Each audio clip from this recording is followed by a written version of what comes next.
So, without reviewing anything that I talked about in the previous class on abundance, I just want to come at it from another way. And I think that we live in really two states. We either live in an abundance mentality or we live in a scarcity mentality. And so much of our world is based on scarcity, and scarcity really means that there's not enough. And the root cause, or the driving emotion behind scarcity, has everything to do with fear. So what creates scarcity for a lot of people? Well, some people who want abundance may be saying, yes, I want to become wealthy, I want to have all my needs met, I want to live a happy, prosperous life, but they never make the effort to begin to actualize the dream that they're interested in creating. So, what are some of the characteristics of a person who lives in scarcity? Well, it's really simple. Some people have a significant fear of making a mistake because they think that the moment that they make a mistake, then they failed. And once they failed, they draw a conclusion that they aren't good enough, or they didn't do it right, or they go unconscious again, and they return back to living in the same consciousness.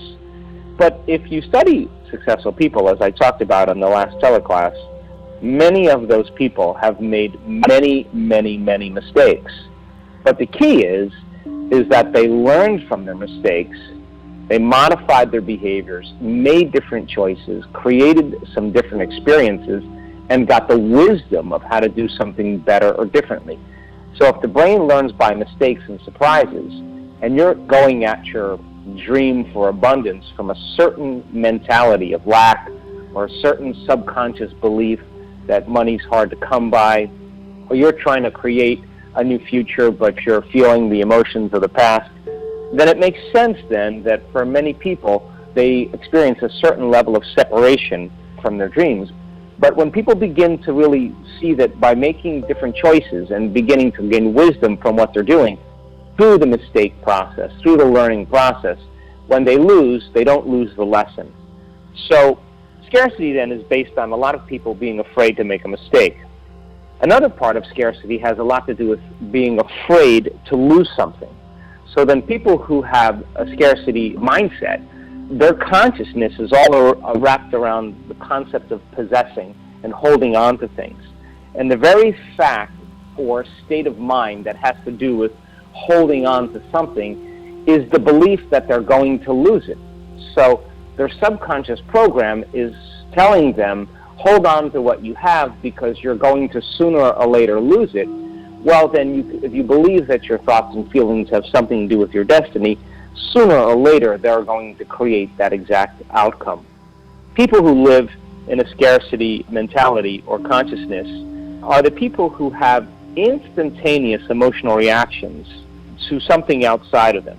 In other words, they're easily triggered because they react to the things that they don't have. So they make an attempt to get something, or they make an attempt to change their state of being, or they make their attempt to really begin to focus on what they want, and then immediately something goes wrong in their life. And the moment something goes wrong in their life, they throw everything out. They throw all their efforts out. They say, I failed, this doesn't work, and they draw a conclusion because the emotion brings them right back to the past, and of course that emotion, being a record of the past that's programmed subconsciously into the body, causes the person to go unconscious again. So scarcity then is almost like a person who's waiting subconsciously to prove to themselves that there's not enough, to prove to themselves that it doesn't work. So when they face adversity in their life, challenged by their life, remember we said in the last teleclass that you have to be initiated into abundance, which means then you're going to meet challenges, you're going to meet adversities, you are going to come up against some initiation that causes you to begin to change your mind and begin to execute a different behavior to produce a different outcome. They don't see the adversity in their life as an opportunity to grow. In fact, they believe that someone or something is intentionally doing it to them.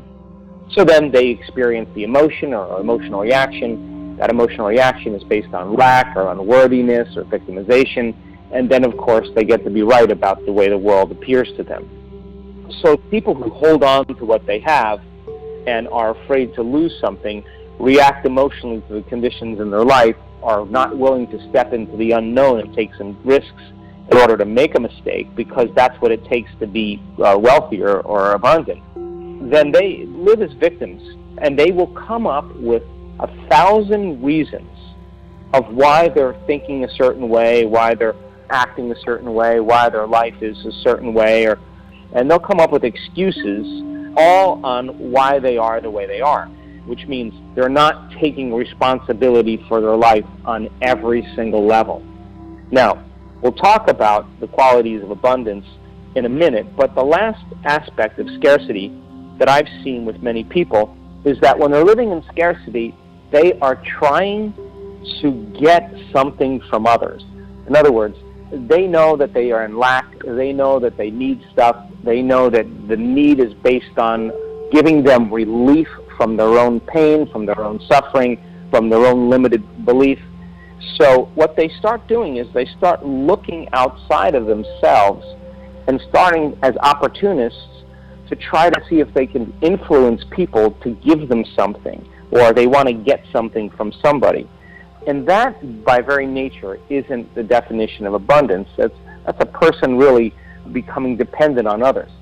And so I'm telling you these things because I want people to become conscious that on some level, in order for you to step into the realm of abundance, you have to be able to look within yourself to see if any of these aspects that I'm talking about you can relate with. Now, abundant people that became abundant or are abundant are always willing to take risks, and they don't see their mistakes as a loss.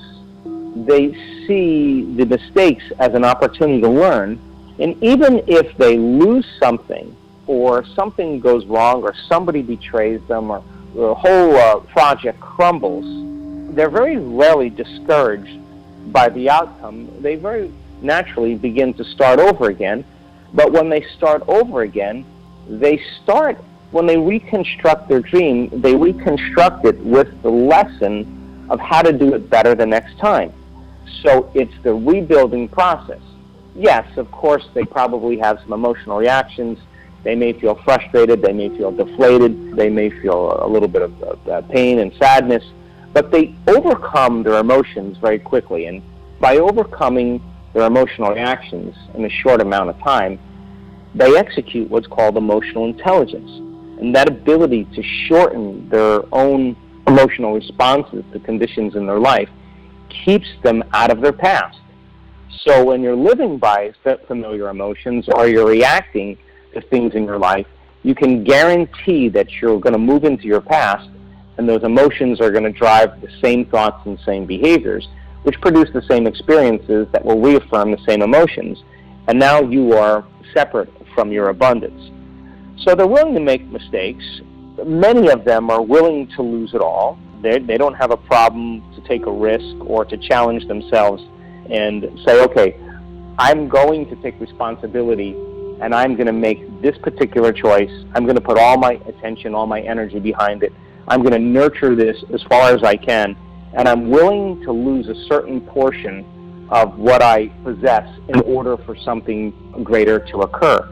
And that kind of mindset puts them into a place of the unknown.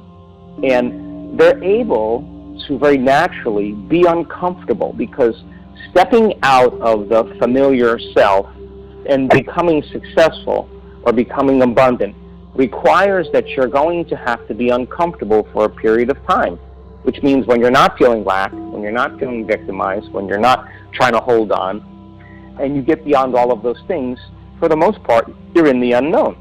And so they defeat their fear. They overcome it every single day. And I was just with my trainers, my corporate trainers yesterday, and I was coaching them on embodying this information so that they can teach it in corporate settings. And most people think that when they get things, or they get their wealth, or they get their abundance, or they get healthy, or they fall in love, or they find the right person and they create the right relationship, that it's about getting those things or creating those experiences.